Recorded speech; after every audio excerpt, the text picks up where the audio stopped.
અમારી બાજુમાં એક નાની બેબી છે.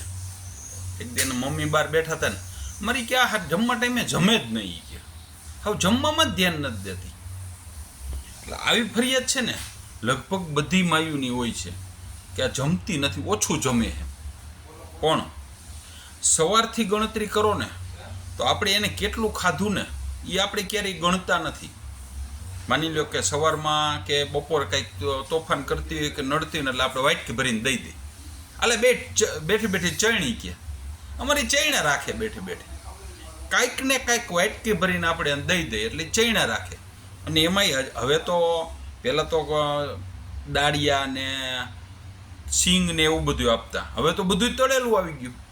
બધું તળેલું દઈ દઈએ, કાં ચેવડા થોડોક દઈ દઈએ, કાં શક્કરપારા દઈ દઈએ ભૂકો કરીને, ને કામડા ઓલે નાના નાના ભૂંગળી એવી નાની નાની ભૂંગળીઓ, લગભગ બધાની ઘરે નાની નાની ભૂંગળીઓ હોય, એ ભૂંગળીને વાટકી દઈ દઈએ ને ખાધા રાખે.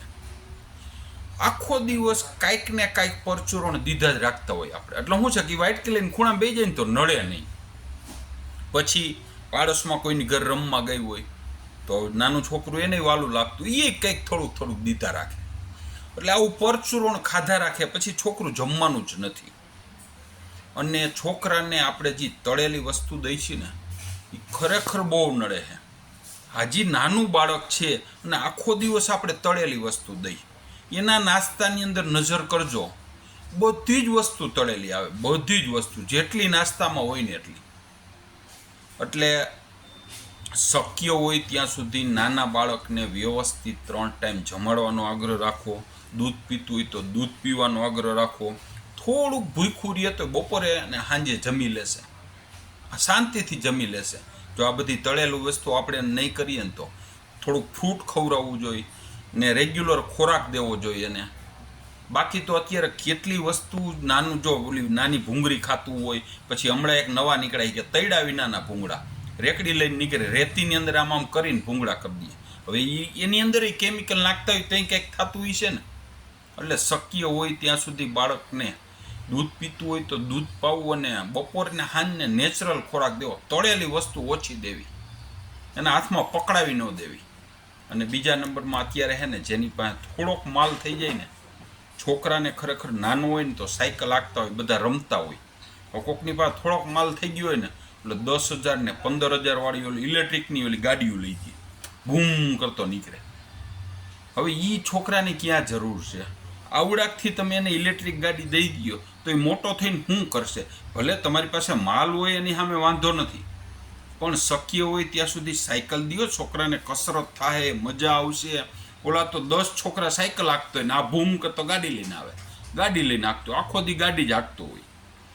વેરેન્ટેજ આવે એ પોસાય છે, લાઇટનો ખર્ચો પોસાય છે, પણ છોકરાની હેલ્થ નથી રહેતી ને એ આપણે ના પોસાય. સાયકલમાં એટલી બધી કસરત થાય, હું તો જોતો હોઉં અમારી સોસાયટીની અંદર છોકરાઓ સાયકલ હાંકતા હોય, આખો દી જઈએ નવરા થાય કલાક, કોઈ સાયકલ હાંકતા હોય ને કોઈ રમતા હોય. એટલે છોકરાને શક્ય હોય ત્યાં સુધી નેચરલ એક્ટિવિટી થાય ને એવું કરવું. અત્યારના જમાનામાં નેચરલ કાંઈ રહ્યું જ નથી. કાં છોકરાને મોબાઈલ પકડાવી દેતા હોય છે, કાં કાંઈક ખાવાની વાટકી પકડાવી દેતા હોય છે, કાં ટીવી સામે બેહાડી દેતા હોય છે, ને કાં પછી આ ઇલેક્ટ્રિક ગાડી દઈ દેતા હોય છે. એટલે શક્ય હોય ત્યાં સુધી નેચરલ કંઈક એક્ટિવિટી થાય એવું રાખવું. અને છોકરાને તળેલી વસ્તુનું પ્રમાણ છે ને ઓછું રાખવું શક્ય હોય ત્યાં સુધી. હાવ તો બંધ નહીં થઈ શકે, કારણ કે અત્યારે આપણા ઘરની અંદર ગાંઠિયા પીડા હોય. સવારમાં લગભગ બધા ગાંઠિયાને ચા ખાતા હોય. ઓલા ફાફડી અત્યારે દુકાને જાય ને તો મશીન મૂકી દીધા, ફાફડી ગાંઠિયાના ગરમમાં ગરમ સાંજે મળતા હોય. બધાની ઘરે ડબરો પડ્યો હોય અને એમાંથી છોકરાને વાટકી એમાંથી હોત ભરી દેતા હોય. એને ક્યાં તેલમાં બનાવ્યા એ નથી જોતા આપણે, પણ છે ને એના બહુ વખણાય હોય કે ફાફડી ગાંઠિયા, અમારો છોકરો એ જ ખાય. એટલે શક્ય હોય ત્યાં સુધી તેલવાળું ઓછું દેવું. અને આવું ઇલેક્ટ્રિક બાઇક છે ને નાના છોકરાઓને લેવાનો આગ્રહ ન રાખો. શક્ય હોય ત્યાં સુધી સાયકલમાં જ એને રમાડો, બરાબર ને? ભીખાલાલનું આવું માનવાનું છે.